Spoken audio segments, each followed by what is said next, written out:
Hey dads, welcome to Father Figures, a podcast dedicated to you, a dad trying to manage and grow your business while being the best family man you can. I'm bringing together dads from all walks of life who live by the mantra, family first, business second. With guests and solo episodes, we'll dive into the lives of dads all over and hear how they manage being the best dad they can, what has worked, and what needs improvement. We'll discuss being a good spouse and role model and dive into the constant pull we have to grow our businesses and support our families financially while supporting them emotionally. Can't wait to have you on this journey. Let's jump in. All right, everyone. Welcome back to another episode of Father Figures. I have Kody Aulenbacher with us today. How's it going? Yeah, thanks for coming on. Absolutely. As some of you guys can tell, we are back in the AKA Custom Lids showroom, I guess, around here. This is their patch wall, but this is the other half of AKA Custom Lids. We had Ryan on earlier in an earlier episode, and finally we were able to schedule you in here, which was great. So why don't you introduce yourself a little bit? Sure. Yeah, so I'm Kody Aulenbacher, founder and owner of AKA Custom Lids, again, co-owner with Ryan Ridley. Little bit about me here. My family, I have married since 2017. I have 3 boys. Crazy boys, all under 6 years old, 2 years apart. But amazing in the fact of, when you talk about some of the things that I'm doing now and where my kids have grown and how this has grown, really kind of the same, same trajectory. And it's nice to have them kind of see it, get to this point too. So, but yeah, family's great. My wife is a physical therapist. So she's working full-time in the healthcare field. And then my oldest is 5.5. He's going in 5K or kindergarten, I think it is. My middle child is 3.5. And then my youngest is 1.5. And all boys. And I was really hoping for 1 girl.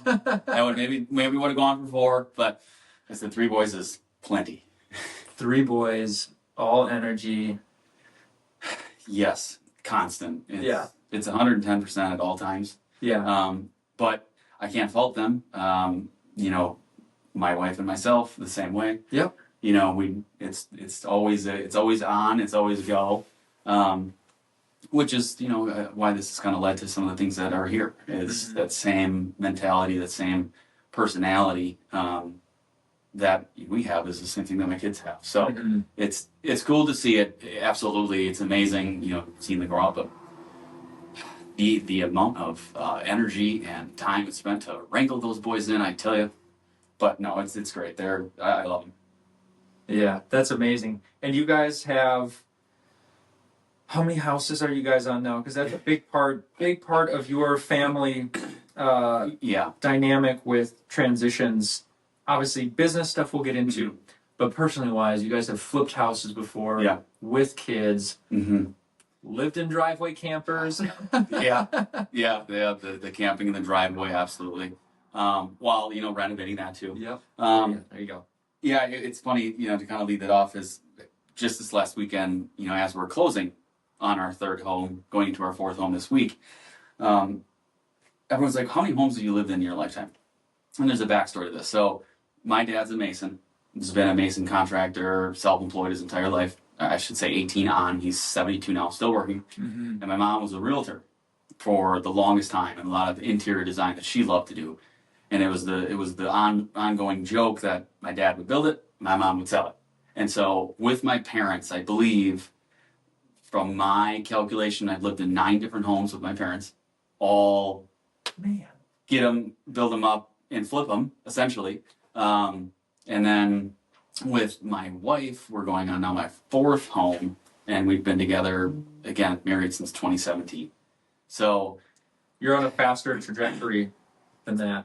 Oh, yeah. And then including apartments or I didn't even count in the dorms for college, but apartments is at my age, in the amount of homes and places I've lived in, it's been every 2 years I've moved in my entire life. 18 different places to move to. So, yeah, it's been a wild ride in terms of just the last, 7.5 years with my wife in terms of the homes that we have, is really the short-term, long-term, financial end to it, but the short-term of what house we're going to go for, what has the biggest upside, what can we put into it to get that sweat equity out of it. And I think some of them have gone faster than we would have liked, especially this last one. That was a 10-year home, and it's now 2.5 years. Yes.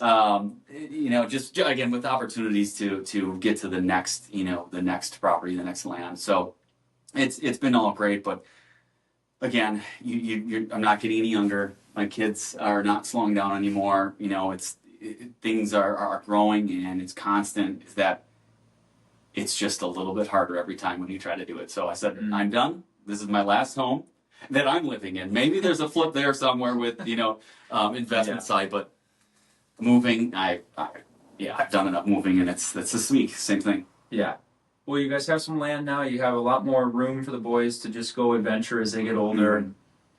That's a good energy burn. Yeah, absolutely. Yeah, getting them down to the ponds and the river. I mean, just the fishing alone. I mean, nothing crazy, but got little shiners and, some little bluegills, but they just absolutely love it. Yeah. Trying to learn to take fish off a hook. Yeah. Playing with the worms, which, all kids do. But understanding, just those little things is to not be afraid of it. But they don't have that opportunity unless you literally put them into that. Playing the dirt, sure, but being around, there is some danger of being around the water, and learning how to swim. So it's everything. I mean, it's where I grew up, so it's really cool. It's amazing to see that again. The evolution from me being there to with them is the same things I loved is the things that they're talking about now. So yeah, I'm excited. That's great. You guys are going to have such an amazing time there, especially, once the move is done. You guys are so used to it, though, but, once the move's done, you guys will just actually get to enjoy it. Exactly. Yeah, have some fun with it a little bit. Yeah, you'll still renovate. Let me rephrase that. Ashley will come up with all the amazing ideas. Exactly. Yeah. And turn it into some type of masterpiece. Yeah. And she'll be like, hey, this is what I need you to do. Yep. That is, she's like the mastermind behind it. And, she puts in a ton of work into it too.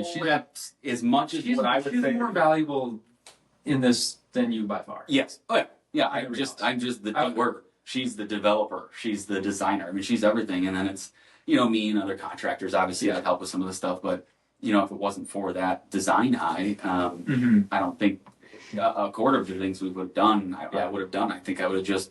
Let's build it, let's do it, and let's get it done with. But the long term financial side to it is let's make it appealing to everyone, so that if we do sell, whereas they're like, well, I like it. I like everything that she does, absolutely. But it's you have to look at it, in the eyes of when there's a buyer, and especially in a market like now, or even years ago, where it is drastically different. Is looking at it from the next person, what's that trend, what's going to last, and some of those things I'll be honest, I was like, I don't know if I like it. And then you get to me, I'm like, all right, yep, I understand it now, I see it.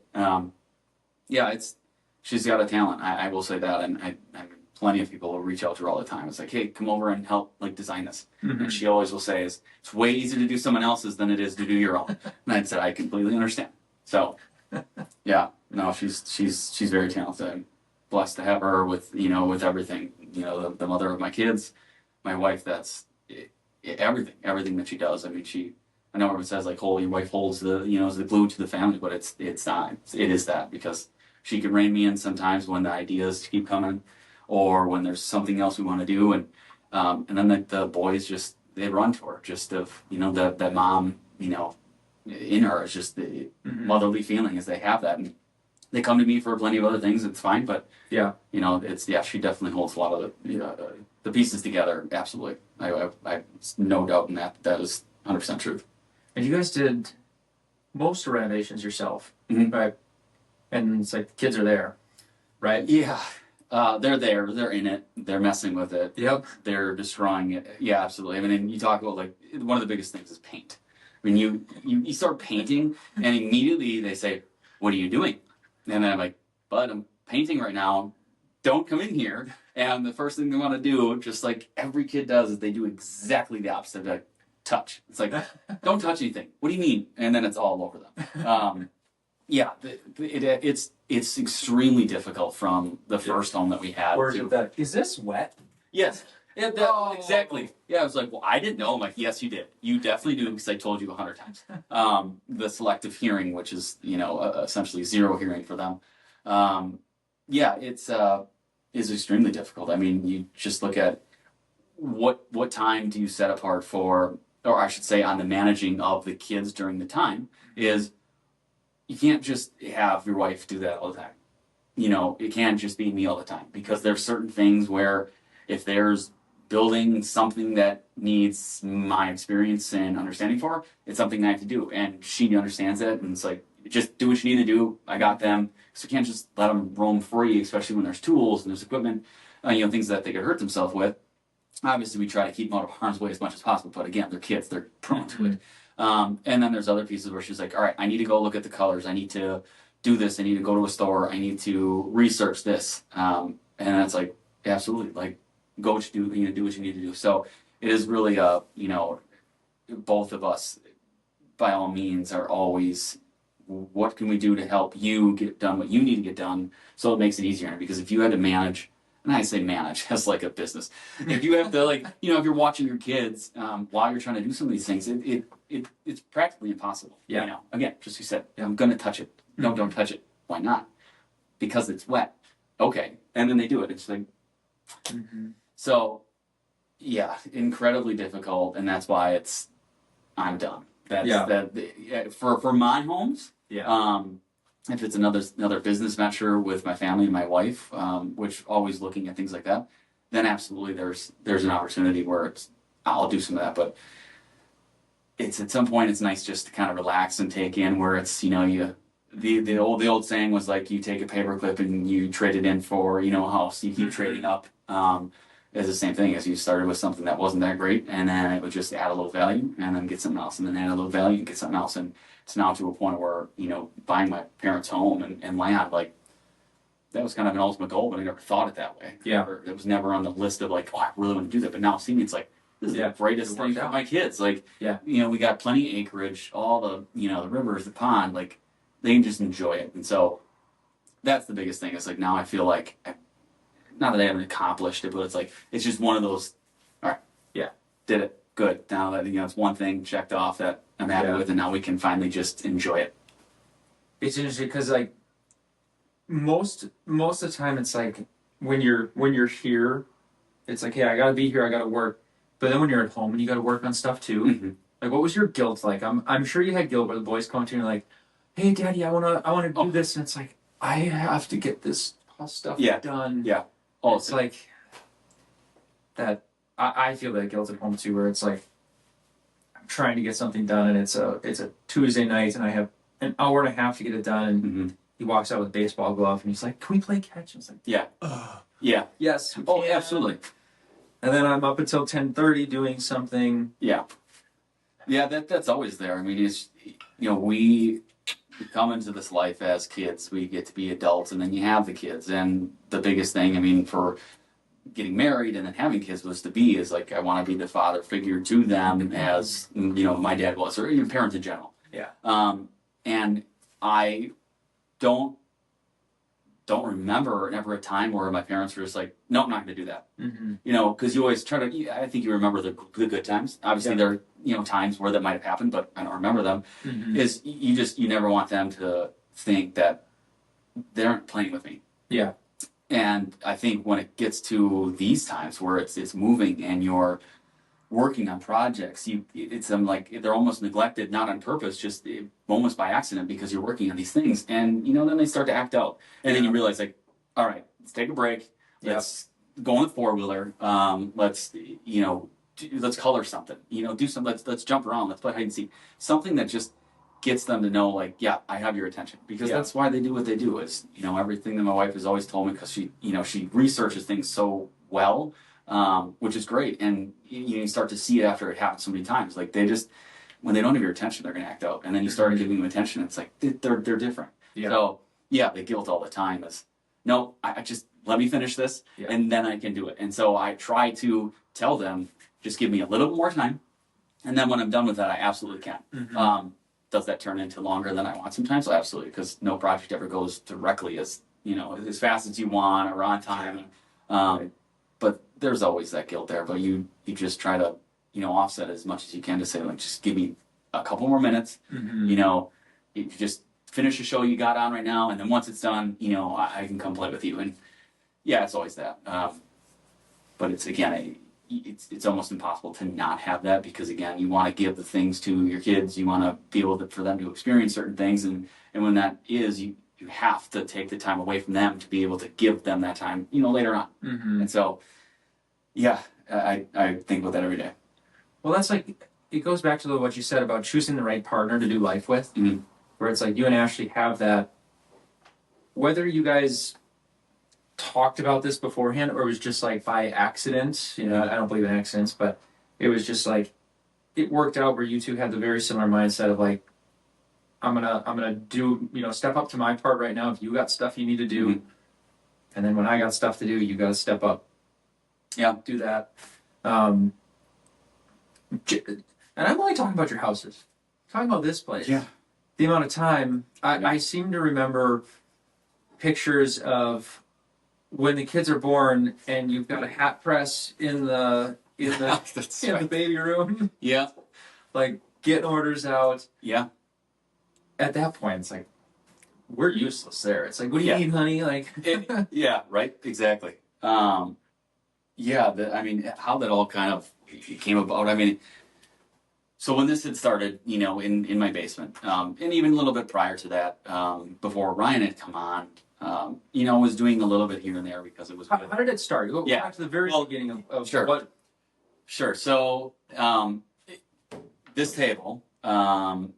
Not this table exactly, but the woodworking side is what kind of started this. So it's a very, very interesting story. Like, it doesn't make sense that it goes together. But I started doing some light woodworking, let's just say. My wife, or I should say, I think even a girlfriend at the time, even before we were engaged, was like, I want to buy this outdoor table from Pottery Barn. Well, and I looked at it and I was like, I'm not spending $8,000 on an outdoor table. Like, I can build that. And literally that's what happened is I started building the things, and I really enjoyed it because I like working with my hands and I like to stay busy.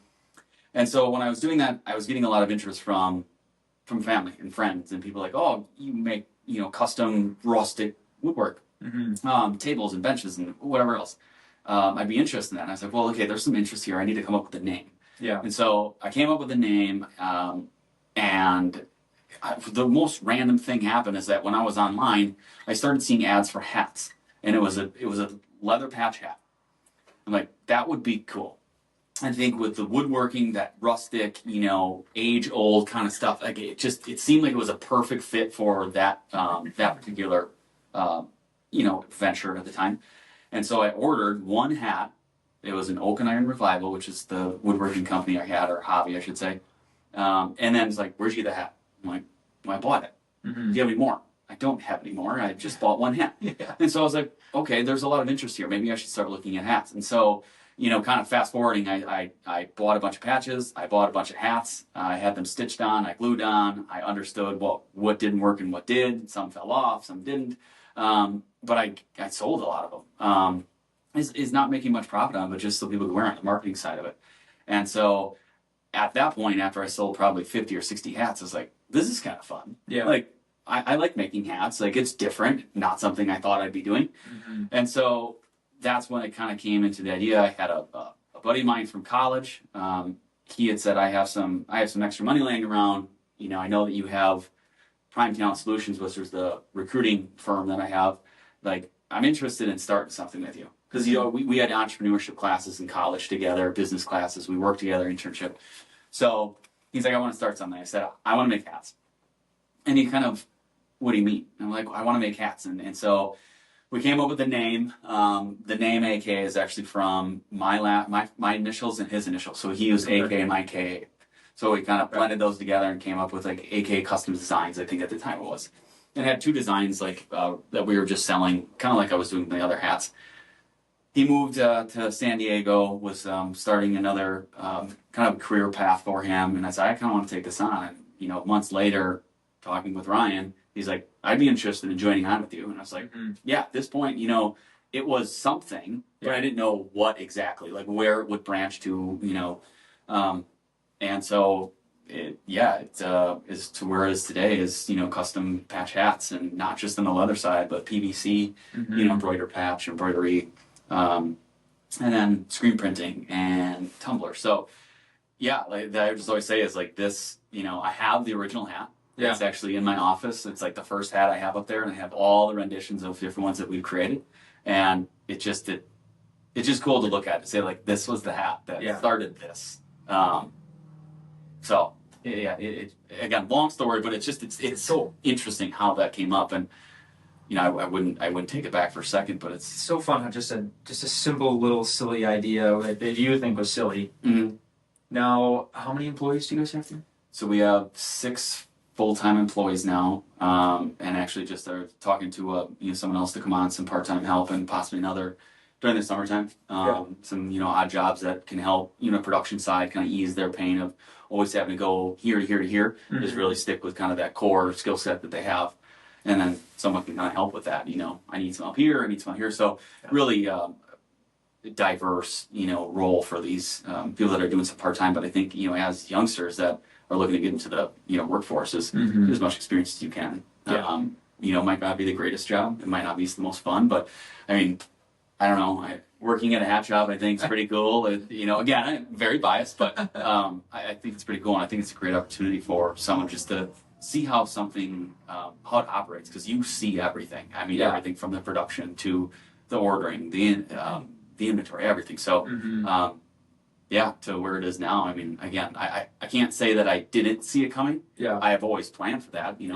I had back in middle school notebooks of me starting my own companies. I mean, I knew that I was going to do this. Like, that wasn't even a question. But did I know it was going to be in the hat side? No. I thought it was going to be racing, to be honest. I thought I was going to be like a sand racer or in some sort of like, not dirt track, but I just was huge in cars and still am. And that was where I always had in my notebook. And then, I was going to buy this at this age. It was crazy. I wish I still had that notebook, but it really laid out things that I thought for my life, and whether some are true or not, I think some of them definitely did come true. Well, it goes back to like manifesting is a real thing. Like, you write things down, you think about it, you picture yourself where you want to be, not where you are. Yeah. Right. So you got to be able to enjoy your moment, but you also have to be like, okay, what do I want to be 5 years from now? What does that person do? How does he talk? How does he dress? What is he doing? Mm-hmm. Who's around him? Yeah. I mean, like that's my person I'm looking up to. And it's backtracking. Yeah. And so what you were doing was just that subconscious manifestation of like, I'm going to own a company. The how and what is going to come over time. That's just opportunities, and if you're willing to seize the opportunity, and you could have just as easily been like, I have all these people want this hat. Like, here, take it. Yeah. They're just giving up. Just like, go on. Yeah. But there was something different in you, which was awesome. So all that, what's the time frame year-wise that things really got going here? Because you started at the house. Yep. And then moved to a place a couple miles down the road. Yep. And then recently, within the last 2 years? Yep. Moved here. Yeah. COVID was an interesting time for a lot of people. Businesses struggled, businesses closed down, some businesses exceeded what they thought they would do in that time frame just for the first 6-7 months of things closing down. With our industry, and I think even the subset of what we are within kind of apparel and manufacturing, kind of a both, there wasn't a lot of people doing leather patch. There are some still today that still do it that are very large, and that's kind of like the people that we're trying to chase after. Mm-hmm. And then there's a lot of people now that are doing it locally, but just kind of doing it on the side. They're all over the place. And I give them props. I mean, that's what we did. But really through COVID, so again, 2020, we started late 2019 is when we LLC'd the business. I was doing hats for late 2017.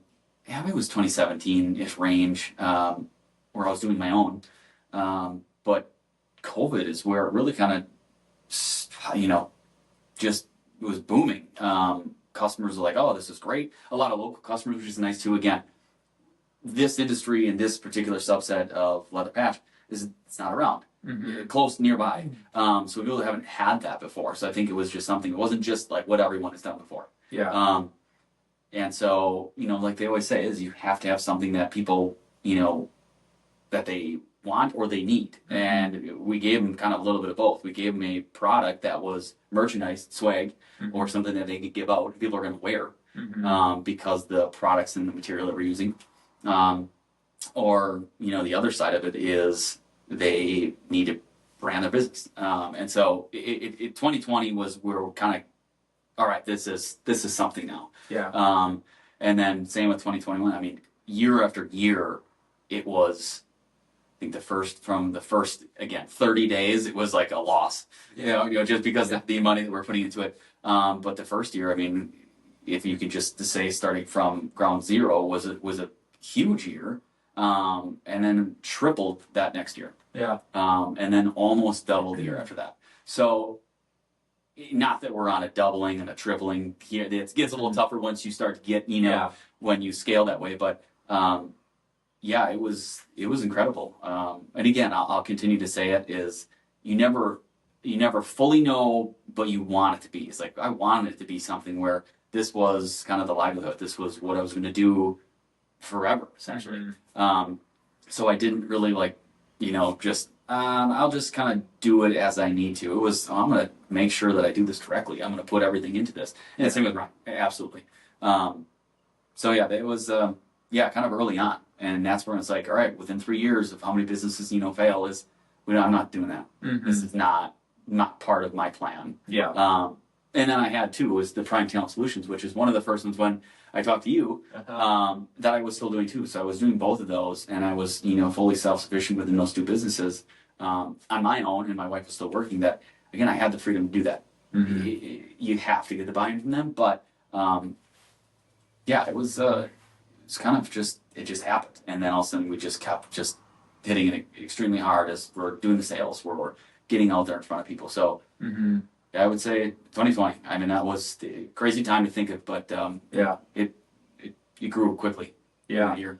Well, so the patches on the wall, and it goes all the way down there and around the corner there. But you look at the patches on here, and very notable names that are, people would recognize not only just in the state, but like countrywide. Yeah. As well. Oh, absolutely. So it's like the amount of opportunity that you guys have, it's just cool. I mean, you're not some corporate place that's like, what's your order? I'll get it to you. It's like, what do you need? Exactly. These are some cool ideas. Yeah. Like, I think that's rare and totally different than just wanting to go online and be like, what can I order? And then like, I hope it looks good. Yeah. Like, hope all the hats aren't crooked because they got thrown through some huge machine and that's why people come to us, being local to Wisconsin here. The people that can drive in and touch and feel hats. Yeah. It's amazing. Yeah. When they say that. Like, you'll just send you'll send samples out. Oh yeah. To people. Customer service. It's crazy. Is the number one thing, and I've always said that, and everyone here believes it too, and that's why we are managing each one of the customers directly. Yeah. We have, for the few of us that are doing the sales side, is that we're managing that customer and we're dealing with them directly. You text me on my phone, great. You email me, awesome. You call in, awesome. You're never just going to get, besides an online submission where you can submit something, you're getting one of us to respond to you. Yeah. Where it's not, you're just going on to this huge conglomerate, you're entering this information, and they send you this mock-up, and you hit pay, and sure, their pricing might be, incredibly low, but you have no control over it. You don't know if there's a mess up. They just send it, and then you deal with it. Yeah. Whereas if something like that comes up, which again, we're not perfect, there's things that happen, but we can fix it. And so, the customer service is, if you can just be that good, your product will stand behind it. And our people, I mean, they love it that we can just be there, we can understand, we can tell them what we think, we can make changes. We're super versatile and agile. I mean, everything. So, that's it makes us a lot different. I mean, the more you grow, things will change. But I just always want to keep that with the business. Is somehow we are going to be a touch like high touch business is, what do you need? Yeah. Tell me, and let's figure it out. And then I'm not going to do it until you give me the okay. Not just, I think this is right, let's just run it, and then they don't like it. That never ends well for anything. No. So, yeah, it's a very high touch, very customer focused business, because that's how I like, business that I deal with is someone that's, going to be that way and make sure that they understand and know us, kind of thing. So, yeah, it'll always be that way. I hope never there will be a time where it's, you submit an email and you get AI based response back and they send you hats. Yeah. I hope I'm not here for that. Yeah, well, that's the thing. It's like, how big do you want to get, type thing, and it's like, if it's at the cost of the customer experience, and it's like, why would I do that? Yeah. Right. Mm-hmm. So yeah, you guys have done a really cool thing here, not only from a local side, but just getting the brand out. And like I tell you, like we'll walk around in different places, and it's like, oh yeah, there's one of their hats. Oh, Yep. There's one of their hats. Yeah. But like branding out into the apparel and giving companies something that their people actually want to wear, not just like an oversized, baggy, crappy shirt and a cheap plastic mug. Yeah. Like, yeah, all the time.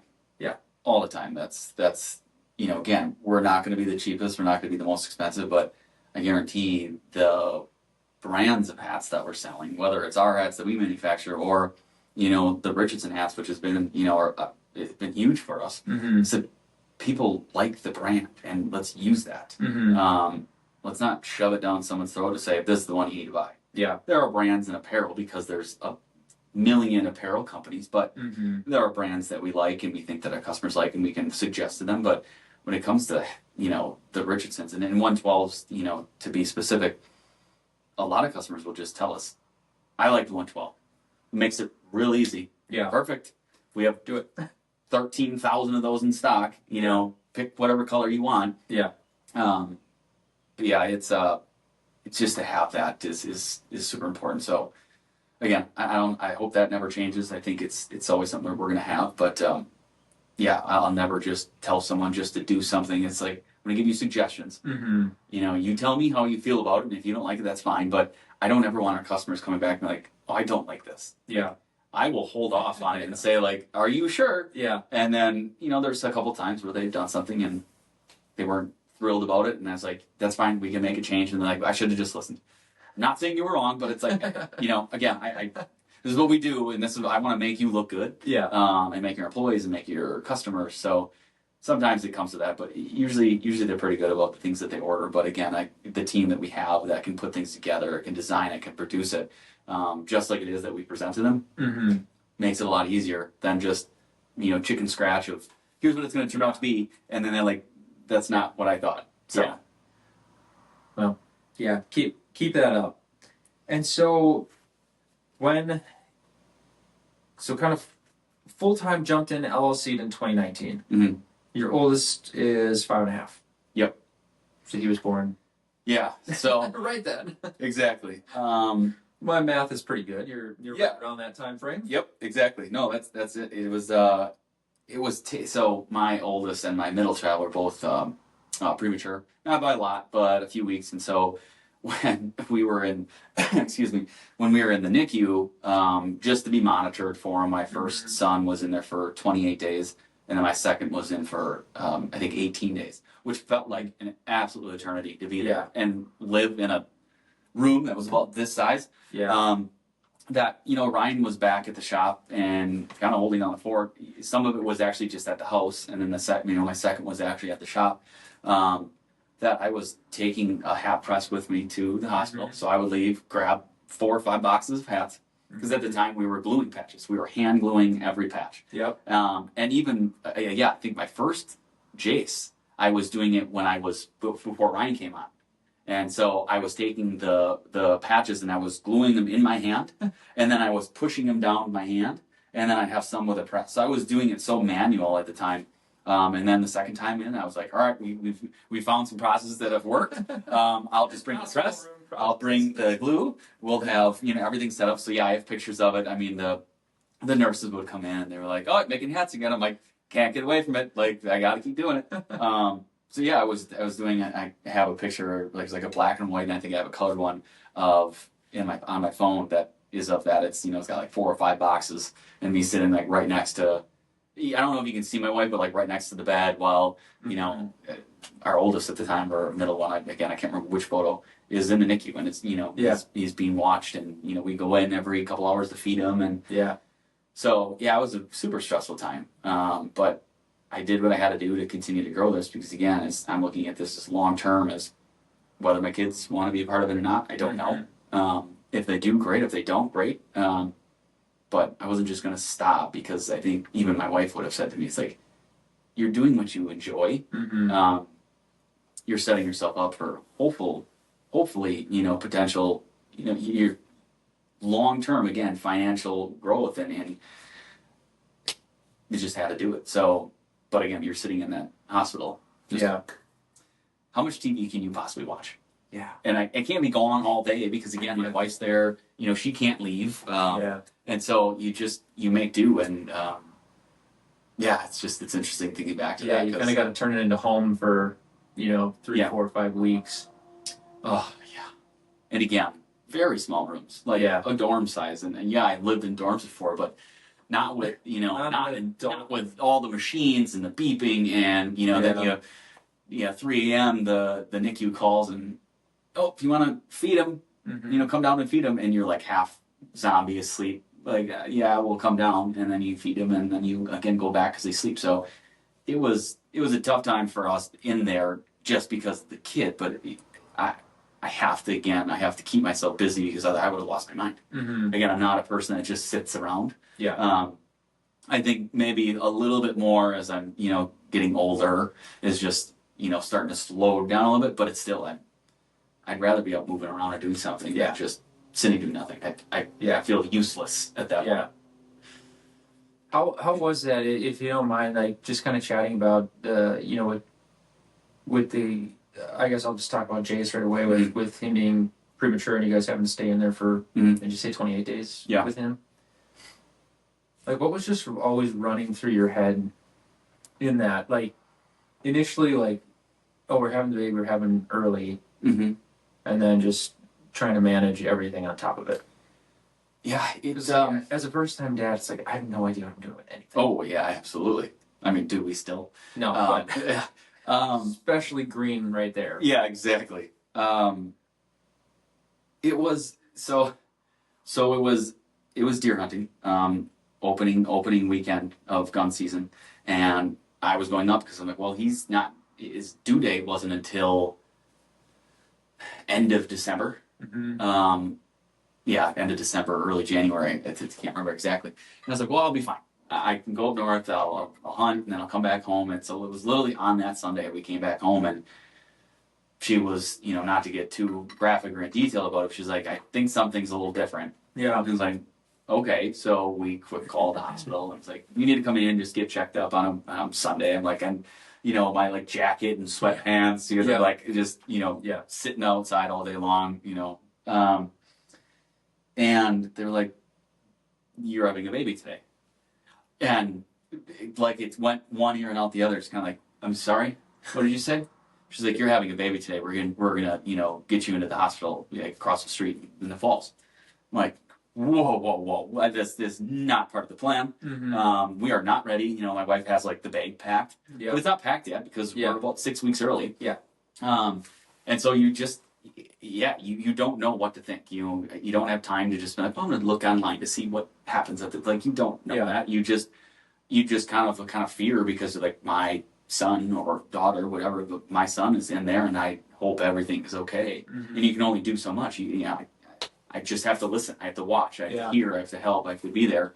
But like, there's not a whole lot I can do. And so again, that point of like useless, it was driving me nuts. Like tell me. Like I would go out there and be like, do you have any more information? Can you tell me? Because I'm out of the loop. And then it was, we'll get you on this, we'll do this, and after, like I said, a couple of days, it was C-section, had him, and everything was okay, but it was just premature, so it was just needed to get him into the NICU, and then we had to stay there, and so you're always thinking. I mean, at every waking moment, at first it was hard to sleep. My kid's NICU has 18 hoses out of him. He's being fed through a tube in his nose, and I'm sitting here completely healthy, fine. Like, this isn't fair. Yeah. Like, you can't change places, but like, what did I do? Is there something that I did? Like, you look back, you reflect on different things, and really that's nothing. There's nothing you can do. You just sit there. You have to be for the child. You have to be there with your wife. I mean, everything to be as strong as you possibly can. Yeah. Even though you're not. I wasn't very strong at the moment because it was terrifying. But and then just to go through the second time. Like, after we had that, I said, I don't know if I want to do this again. I want to do this again. And my wife surprised me with my oldest at the time. So he was like, 8, 16, 17 months, whatever it was, because they're about 2 years apart. Like, oh, I'm pregnant. He had a shirt on. And so it caught me off guard. It's like I came in from outside working, and I'm on like underwear and a long sleeve. And it says like, Big Brother. And I just like had to like, what? And again, I kind of looked at her, and she's taking her phone out, and I was like, you gotta be kidding me. Probably swore, I think, at the moment. And so now it's like, even with the third child, like or anything, any time of the day, I'll come in and she'll be sitting like, are you trying to prank me? Like, I'm like, what do you got? PTSD of like knowing that I was, she was pregnant. But the same thing, because we were pregnant, we're like, well, the doctors were saying that the chances of you having another premature baby, like, not high, but there's a chance of it. Yeah. I was like, I don't want to go through this again. I will, obviously, I did, but you just feel so helpless. And so, then my middle child, Miles, was born, and he was 4 weeks early, so he was at the stage of past 36 where it wasn't nearly as premature, but he had a little more breathing issues. So now I'm looking at, okay, my first premature child was just 6 weeks early, wasn't fully developed, again, fine now, but, just had to really take care of him and feed him because he wasn't eating. It was really sleepy. And then the next one, almost had to go to children's because he was having some trouble breathing. So again, it's like, you think about all the things that have gone well, and now it's like, now my kids aren't, my one kid's at home with grandma and grandpa. He's asking us, where's mom and dad? I don't know exactly what he had said, but it was something in the realm of not do they love me still? Yeah. Kind of where are they? Yeah. And so that absolutely crushed me. Because what can you do? It's like, I can't leave my wife and my middle child just sit here because she, after, again, C-section, that's a little more graphic, but you can't really do a whole lot. No. And then I have my oldest son where it's like, I can go and visit him, but if I stay too long, she's like, well, we need to go and feed him. And then I have to rely on her to feed him every 3 hours. I'm like, it's not my role to do that. I'm going to be there as well. So, and then to the third, I said, I don't know if I want to do this again. And luckily he was born full term, and we were in the hospital for a day and a half. And I was like, well, that was easy. That was great. Weird. He was eating right away. Everything was great. He was huge, weight-wise. For the third time, got to clip the umbilical cord, which, was so cool. But I thought for sure we were going to have another, premature, and it wasn't. And so, it's just, it's such an interesting look back at that and to see where, where they are today and who the kids are. But that was a very stressful time. I can just imagine, because at that point, it was ramping up, but you guys are still growing, and you're not on plateau road at all. Yep. You guys are growing, looking to grow. You're still doing Prime. Mm-hmm. Were you still doing any woodworking stuff at that time, or you pretty much shut that down? But those were still two pretty full time. Yeah, I mean, I was doing some. I think I had to turn away customers because I was in the hospital or something. But which they completely understood. But I realized there wasn't as much time because Prime was still it was still at a phase where it was something where I could still do full time. Mm-hmm. But then the hats, I mean, that's where it started to just take off, and we realized as I was talking with Ryan, I think I need to come on full time.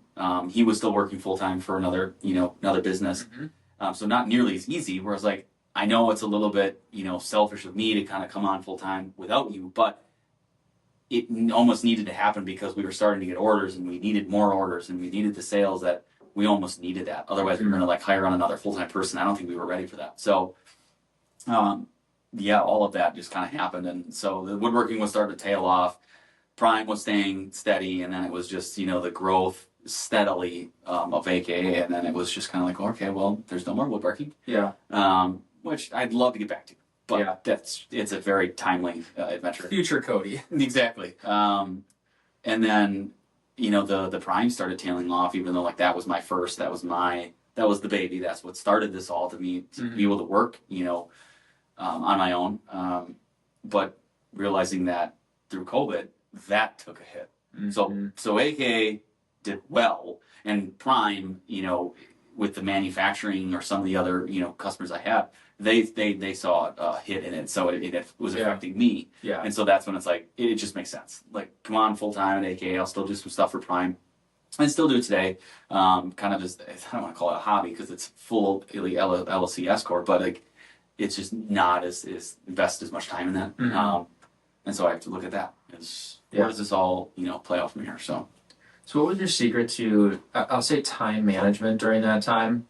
Because obviously you wanted to be at the hospital, and again, I'm saying only a month in the scheme of things. I know it felt like an eternity. Yeah. So it's a bad way to put it. But yeah. So for that month, but then coming home, parenting, figuring all your stuff out, and still doing here, like, what was your time management like?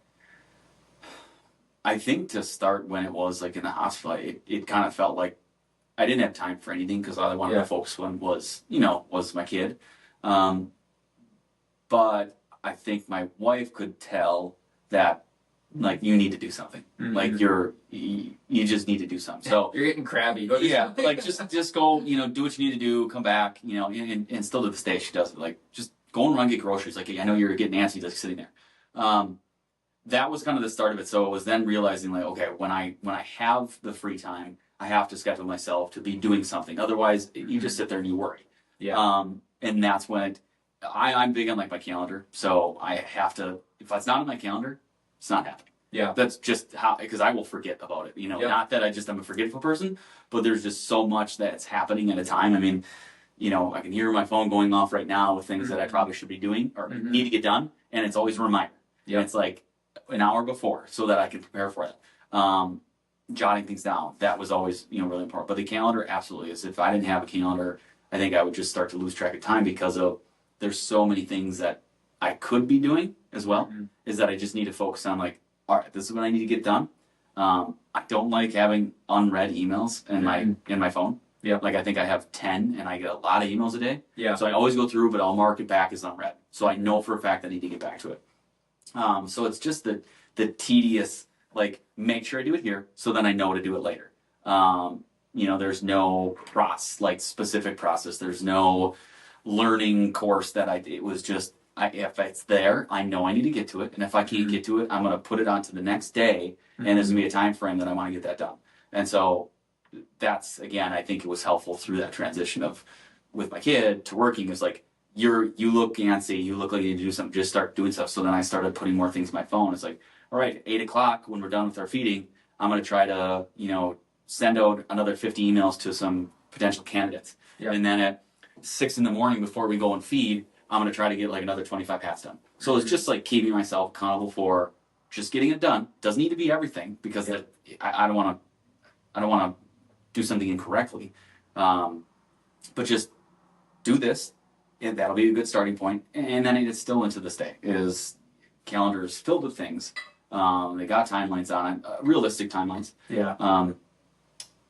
But yeah, that's, I would say is like as easy as it is that it's just the calendar. You just have to hold yourself accountable to them because you could keep pushing things off more and more, and then it just starts piling up more and more. But when you have employees and you have a business partner and you have a family, like you can't do that because everyone's going to rely on you for something. And not good or bad, just they're going to rely on you, and so you have to just keep yourself accountable that if you're going to do it, just get it done. If we need to make changes in the future, we can make changes, but get it done so that no one else is waiting on you. Yeah. And again, customers don't wait either, so just you have to just make a point of doing it. And so that's Does that reliance ever get to you with having responsibility for all the people here, and then you think about, hey, I'm trying to do all this stuff for the family. Does that ever weigh on you? I don't think so, and if it does, I wouldn't say that I notice it. I think what the difference is, and it clearly is, the ages. So I have kids that are still learning, and we hire employees that know what to do. We tell them what needs to be done. We don't tell them. I'm not a manager. Leader is what that. Just we lead, we show, and then if you have questions, like let me know. Yep. Because if we have to just continue to tell you, that doesn't make sense. So it's different in that aspect. Is I think too because they're my kids that you get frustrated a little bit more just because they are your kids. But again, they know what button. Oh, absolutely. Whereas you're dealing with other adults and other adults that might have kids too or have other priorities that it's not nearly the same. I would say the one thing is just revenue and bringing in money to keep them employed. Yep. That's the only thing. And as long as we're doing that, everything else will fall in place because they all have, specific skill sets. They know what they need to do. So I wouldn't say that it really just like weighs on me like, oh, I have the employees back. It's not that. Because when I come into work, I like coming into work. I like seeing everyone. I like seeing people be successful. So if I can get someone in a position where they can just absolutely spread their wings and enjoy it and be really good at it, that is like the most, it's the most enjoying thing for me to be a part of is to see that. It's like I don't like seeing people struggle. Absolutely hate that. And that's why, again, being in the hospital, it's like, it's killing me that I can't do anything. Yeah. Hopeless at that point. Yeah. But if someone needs help, let me know. If I can help you, I'm absolutely going to help. And in this industry and in this business, obviously, I understand 99.9% of the things that are, happening. So I can always help. But when someone is a problem solver, like the number one thing I look for in an employee is someone that can problem solve. Yeah. If you can problem solve, you can do anything. Yep. And that's what we have here. We have people that can problem solve. You give them a direction of something you need done, and it gets done. And so that's where it never is a stress to me. It'd be like, maybe timelines of, hey, they're really tight timeline, but it's not so much like I'm worried about the employees. Like, all right, we just need to get it done, and then I'm going to step in. What do you need? Where can I help out? Let me help with patches. Let me, little things. So yeah, it's a different kind of, I think, a worry or a stress, but it's never of like worried about them. It's just as long as we are bringing in the business, as long as the sales are coming through, and I'm doing what I need to do. Yep. It'll all lay out and it'll play out like as it should. Well, I think like what you said though, like empowering the people that work here and keeping everybody happy, giving them meaningful tasks and meaningful things to accomplish on their own, like you said. It kind of takes the stress off of you. Yeah. In that standpoint of being like, a problem comes in, like these guys are going to be able to take care of it. Like, sure, I might have to jump in every now and then and stuff, but like, I don't have to babysit. Yeah. Like, I don't have to come into work and like, what do I got to babysit today? Yeah. Yeah. I know so many people that have to do that. It's like, you're just hiring wrong. Yeah. Yeah. Well, that's my background of being a recruiter for 12 years or something. It was always that. I was looking at culture. I was looking at the background. I was looking at your experience. It was looking at, the companies you work for, and then bringing you in and physically talking to you. It'll never, if you can't see someone physically talk to them and just ask them certain questions, to get to know who they are. And, again, the problem solving aspect of it, you can't just do it over video. It's just not the same. Yeah. And so, I just hire. That's wasteful spending. That's costs more in the long run, sometimes double. It's just making sure you're getting the right people. Is it going to be the right person every time? Absolutely not. Yeah. I've never met one person that's never had to either let go of someone or someone that didn't work out. But you try to, as hard as you can, is get the right people in. And sometimes it takes a little bit longer to hire that person. But yeah, if you can rely on them to do what's necessary, and it takes a little bit off my plate, it makes it that much easier for them to go all in on what I'm doing. Yes, do again is keep the lights on. Let's keep the people employed, because that would be devastating. Yeah. To me, that I don't even want to think about it. Yeah. So yeah, it's yeah, hard to kind of explain that, but that's the I don't really have the stress of it, but they do what they need to do, and that's what's great. Is get me involved on certain things, some high level aspects and projects, just because I would like to know and make kind of a general consensus kind of understanding of what we're doing, and it's not just like flying by the seat of our pants. But a lot of it is just like when we're designing of things, like I want you to run that, your XYZ, like that's what you do. Yep. Like online marketing, like that's what you do. Let me know what we need to do. We had to manage that for so long, and now we don't have to. I can jump in at any one of the points, and that's what's great. So, when are the kids old enough to work here? Tomorrow. You gonna get them started really early? I mean, every once in a while it's kind of funny because they'll come in like there's a sick day or daycare's closed, whatever it is. Yep. And we'll bring them in. Ryan does it. I do it. We had one of our other employees every once in a while bring it in. It's like that's fine. It's like we family. Like that's number one. Yep. It's like I will never tell you that you can't do something if it's regarding the family. Yeah. Is they'll come in and mine will just kind of run around playing with their heads cut off a little bit, but everyone knows that it's fine. They're not interrupting. But every once in a while, it's like, do you want to take off stickers? And I was watching the pod or the episode with Ryan. And the same thing is, we'll take off stickers and look at all the stickers I took off. It's like that's awesome. Like great. Like keep going. Yeah. You don't have to stop. You just keep going. And then there's times where it's like, all right, I'm kind of bored now. I'm like, yeah, because you're a boy and like, you just want to like keep doing something. So yeah, it's fun to bring them here. But on the other side too, do I get as much done as I would like to? Not always. No, we've established that. Yeah. When the kids are around, there's not as much getting done as you want to. Yeah. And it's, for better or for worse, it is what it is. Yeah. But so with the kids, how they are now, and with the business, how have you changed over these last 5 years of breaking apart the business and family time? So, and could you improve on it, or do you think you're in the right spot? I don't know if I have the exact answer because again, I think it is something that's constantly evolving. And it's kind of like a depends question or answer. So there's sometimes where there's a very large customer and something that's weighing on me. It's like, I want to make sure we get this done. So I'll go home and sometimes that'll weigh on me and it doesn't stop until I get the answer I need. And again, that kind of goes back to like, I need to check that box to like get that off to make sure. And then there's sometimes where again, I'll go home and I'm done for the day.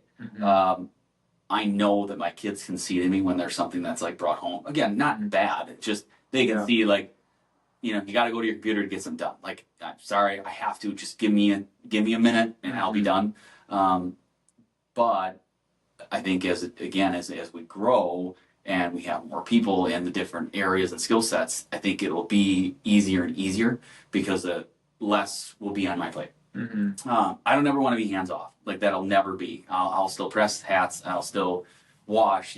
Screen printing every once in a while. Get over there. So I still would do those things. I'd still like to do more of that. But I think when we just have more people that are taking off even more, or we get a salesperson that's kind of taking over some of the things that I would be doing in that, I think there would be less of that. And then it's just more of while I'm here, I'm looking at it as a whole, not some of the customers. I'll go home and I'll work on some things. So it just depends kind of on the day or the scenario and all emails that come in at like 3:30, 4 o'clock, and I have to go pick up the kids by 4:15. It's like, you emailed now? So yeah, I would say I could definitely get better at it. Not perfect by any means, but again, my wife knows. She understands that something's going to be there. As an entrepreneur and a business owner, like you just don't turn it off. There's never a not thinking about it. There's sometimes where it's like it's not a priority now, like absolutely not. And most of the time it is. But there's sometimes where you just get to a point of I need to do this. I need to get it figured out. I needed to get it off my plate, and then slam the laptop closed because it's like I'm done doing this. Put it away, and then all right, now it's family time. So yeah, I could get better. Absolutely. Yeah, there's always that gentle blend of trying to figure out the time that you put in at work. You want your kids to see it, right? I think there's that. You don't want to be that person that is all my dad did was work and he was never around. Yeah. You want to be that good blend of like, my dad was a freaking hard worker. Yeah. But my gosh, I don't know how he made it to every one of my games. He like you do a good job. Like you drop the kids off, you pick the kids up. Like we're doing this in the afternoon. Yeah. It's like we got to coordinate with Ashley. Yep. See if we can get someone to get the kids because on certain days it's like Kody gets kids. Yep. So it's like by like you said by 4:00, 4:15. Yep. Laptop shut. I'm on kid duty now. Where I think some. I will pick up men because this is a dad's podcast. Will be like, nope, I gotta work. Yeah. Like, no, your entire family. You came together to be one family, and I think it's really good to just have those kids see you work. Yeah. Yeah. It's not just like, oh yeah, dad was gone all the time. Yeah. But that really good blend to see the hard work. Yeah. Yeah, it will always be that. As I always want my kids, and then I put tasks on them too as they grow. And there's things like, hey, there's some chores you can work on. Like chores are work. Yep. This is work, and hey, I'll give you a $1 to do this big chore. And it's like bribery. It's not bribery because we get paid to work. It's the same thing. They're understanding the value of money, the value of hard work. And I think that'll transition as they get through and they start seeing, Ashley and the things that we're doing, and they'll see me and the things that I'm doing. Yeah. Which I think they already do. Like they know, like dad's going to work, mom's going to work, and mom drops them off, and I pick them up, and then we'll switch sometimes. Is that then I am 100% dad when mom is finishing up work and coming home, and then we split. And yeah, I got to do this real quick, be right back. But I hope that they'll always see that. I never put work above them. They are always number one until it's like, all right, well, they don't need me at the moment. I can finish what I need to do. But like going to games, that's a good way to put it. I would say that almost all the things that they've done with like games and practices and lunches, yes, I feel like I'm taking time away from here. Some of the employees do see me that I am leaving. It's not that I'm just like, see you later. Yeah. It's like, I also did this for a reason. I wanted to be a business owner and an entrepreneur and self-employed, whatever you want to call it. Wanted to be that because I like the freedom that I have when there's ability to have that freedom. I have the kids. Hey, they need to be picked up from daycare because one's sick.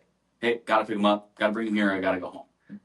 I hope, and I don't really ask them how they feel about it. Not that I don't care, it's just I don't, but I would hope that they would see it as just like, he works hard. Yeah. Like, he's going to do that. And then there's some times where, to be honest, it's, hey, I'm leaving to, go golfing in the morning.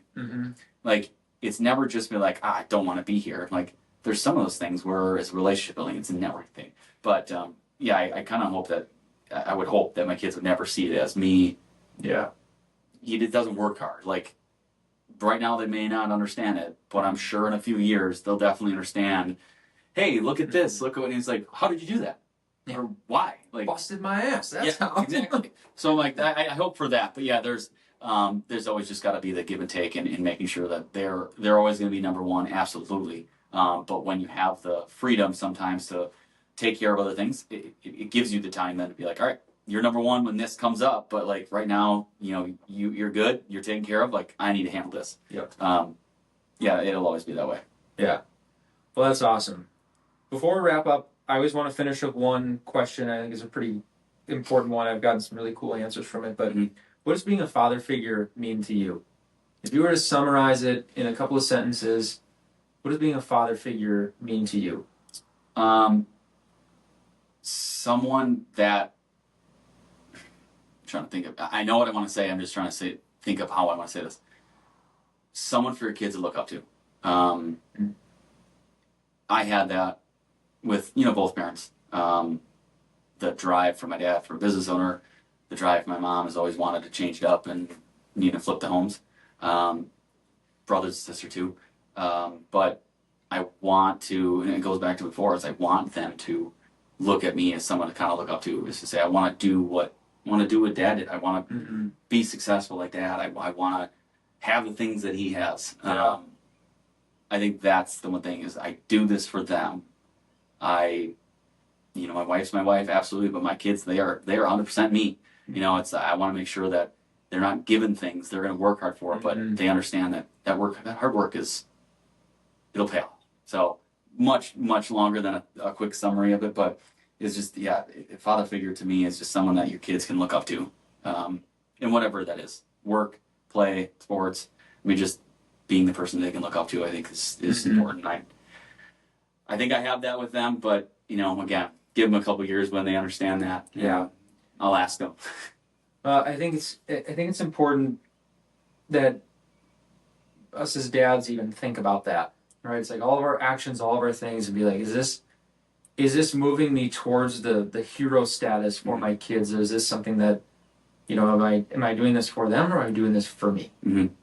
Right? And when you're doing things for other people, like, yes, sometimes it's like you might feel selfish, like, I gotta be at work, I'm doing all this, but it's like, it's not for me. Yeah, the end goal. Right? It's not for me. Like, I would you would probably like to be golfing. Oh, let's be real. Like, absolutely. Some days you're sitting in your office here, probably just be like, oh, here I am on the golf course. Yeah. It's like, I can't do that. Absolutely. Yeah. So who's that for? Is that for you, or is that for your family? Yeah, exactly. And everybody else's family here. So no, that's fantastic. We'll wrap it up there. I appreciate you having me to the shop again. Again, everyone, these come out on Tuesday mornings. So this one will come out here soon, and stay tuned every Tuesday.